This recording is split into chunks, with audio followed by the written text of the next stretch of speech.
This show is part of OnePlace, a daily network of focused briefings across the stories people follow most. Welcome to today's Roundup.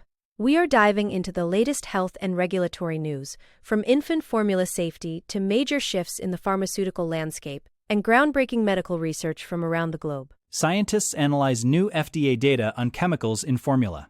The FDA moves to restrict compounded weight loss drugs. A DNA therapy cuts bad cholesterol by 50%. High-tech hydration fails to stop recurring kidney stones. Stress and late-night eating deliver a double gut hit. A protein discovery rewrites the science of fat metabolism. Purdue Pharma faces dissolution after a final criminal sentence. Surgeon General nominee Nicole Safier shares her health views.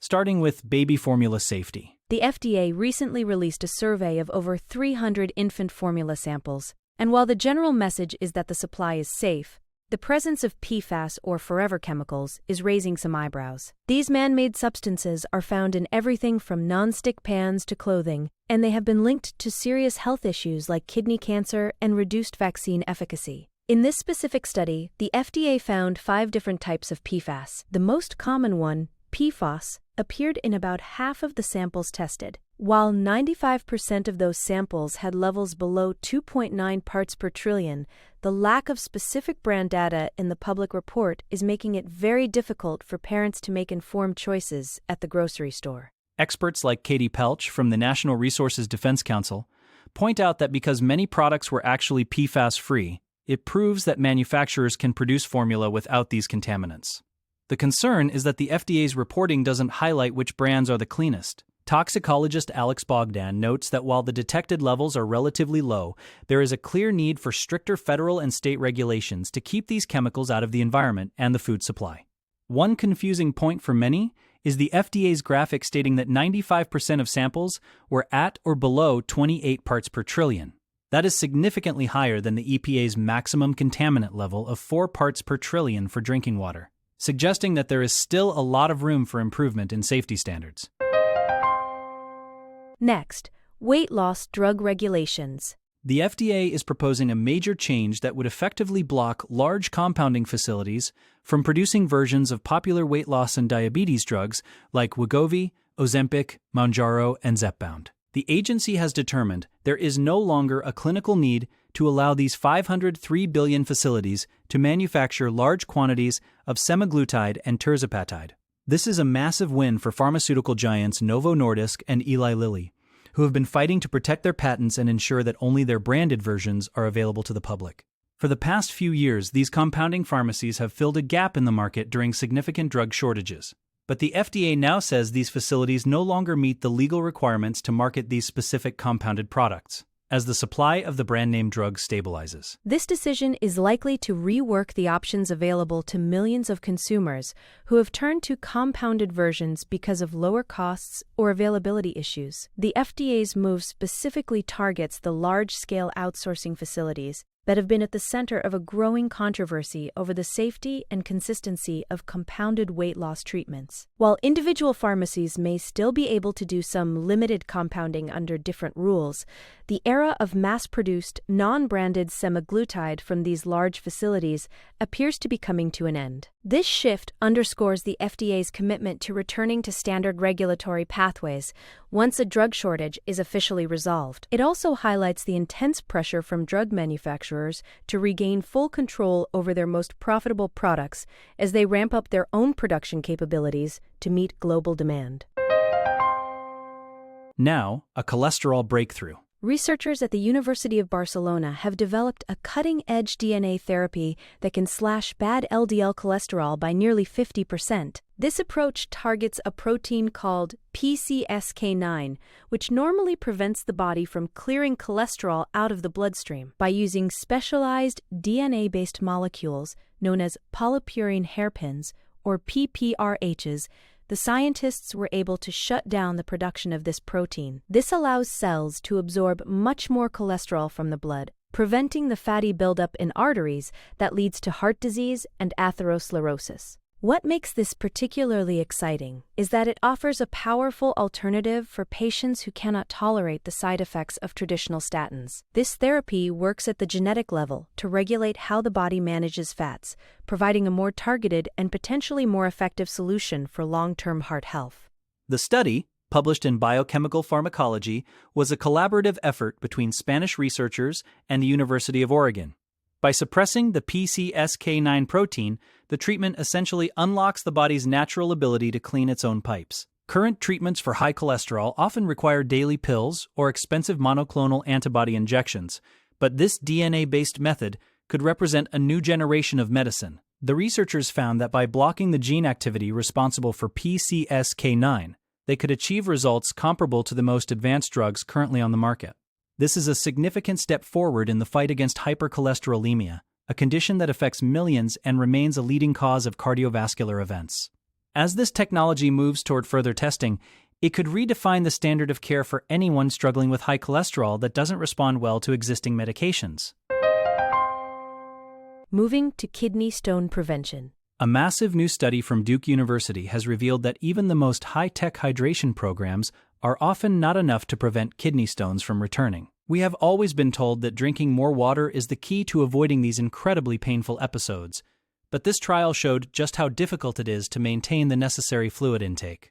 Researchers used smart water bottles, personalized hydration goals, reminder texts, and even financial incentives to help participants drink enough to reach a daily urine output goal of 2.5 liters. Despite all these tools and constant coaching, the program did not significantly reduce the rate of stone recurrence compared to standard care. This suggests that the biological and behavioral hurdles to preventing kidney stones are much higher than previously thought, even for highly motivated patients who have already experienced the pain. The findings, published in The Lancet, highlight a frustrating reality for the 1 in 11 Americans who suffer from kidney stones. Dr. Charles Scales, the lead author, noted that achieving and maintaining very high fluid intake is far more challenging than doctors often assume. Even with Bluetooth-enabled bottles tracking every sip, participants struggled to stick to their fluid prescriptions over the long term.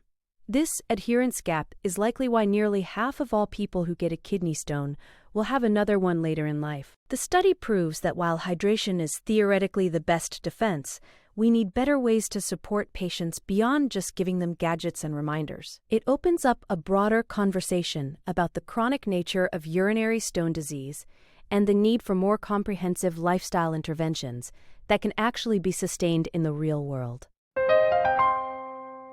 Next, stress and late-night eating. New research being presented at Digestive Disease Week suggests that the combination of chronic stress and late-night eating creates a double hit for your gut health. Scientists analyzed data from over 11,000 people and found that those who were under high physical stress and consumed more than 25% of their daily calories after 9 p.m. were nearly twice as likely to suffer from constipation or diarrhea. It turns out that it isn't just what you eat, but when you eat it that matters most for your digestion. When the body is already dealing with high allostatic load, which is the cumulative wear and tear of stress on the body, adding a heavy late-night meal disrupts the natural digestive rhythm. This combination appears to significantly increase the risk of bowel issues compared to people who manage their stress or eat earlier in the day. The study also looked at the gut microbiome and found that people with this high-stress, late eating habit had much lower diversity in their beneficial gut bacteria.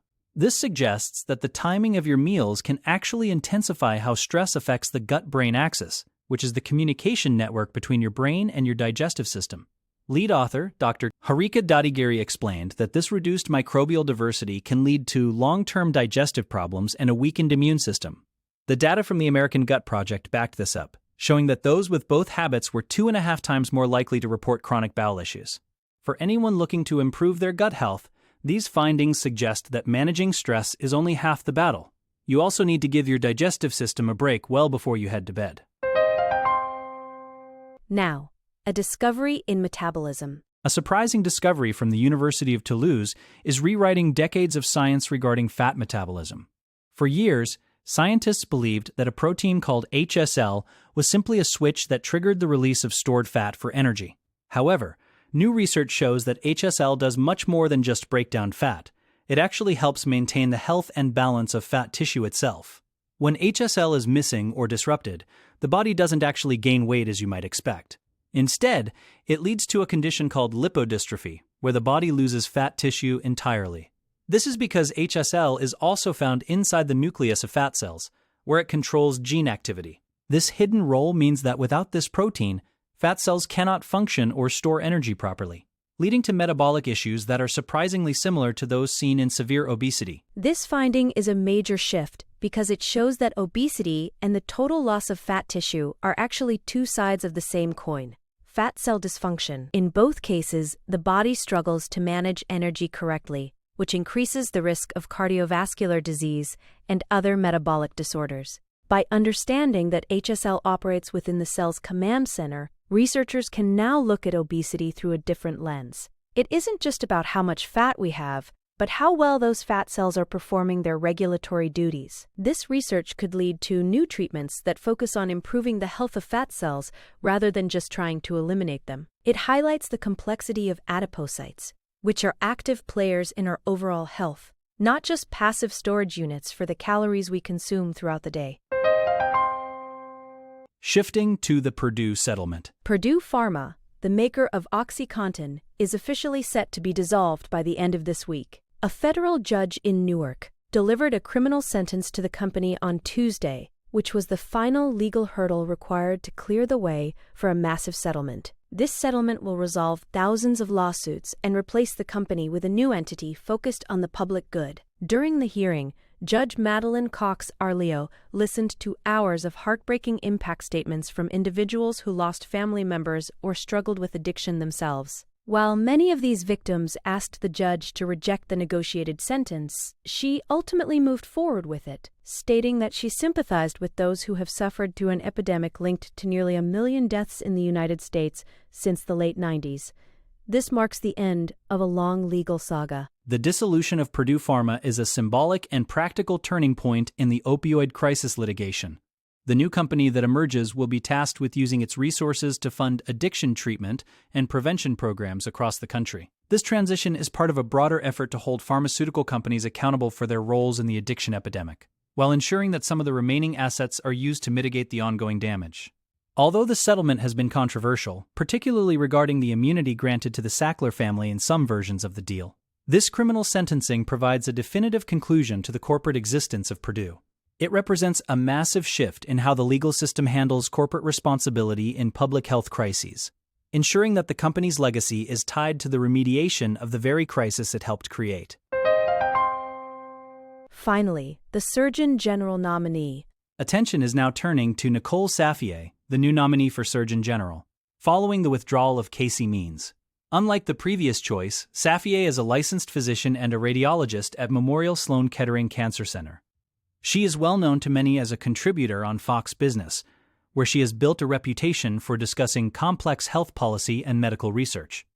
Safier has expressed a mix of enthusiasm and caution regarding the Make America Healthy Again movement led by Robert F. Kennedy Jr. While she agrees with some of the movement's goals, such as improving dietary guidelines and addressing chronic disease, she has also maintained a more traditional stance on other issues. For instance, she has stated that the overwhelming majority of research disputes any link between vaccines and autism, though she has shown an openness to discussing alternative childhood vaccine schedules with concerned parents. Safier's candidacy brings a different dynamic to the role, as she balances her background in high-level clinical practice with her public-facing media experience. She has weighed in on a variety of hot-button topics, including the use of peptides, the safety of Tylenol during pregnancy, and the need for more rigorous breast cancer screening protocols. Her views on these subjects often reflect a desire to bridge the gap between traditional medical consensus and the growing public interest in alternative health perspectives. As the nomination process moves forward,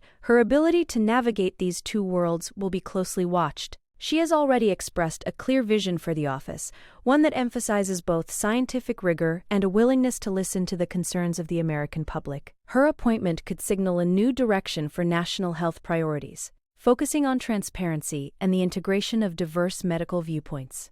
That wraps up our briefing for today. Thank you for joining us for this roundup of the most important stories in health and science. We will see you back here tomorrow.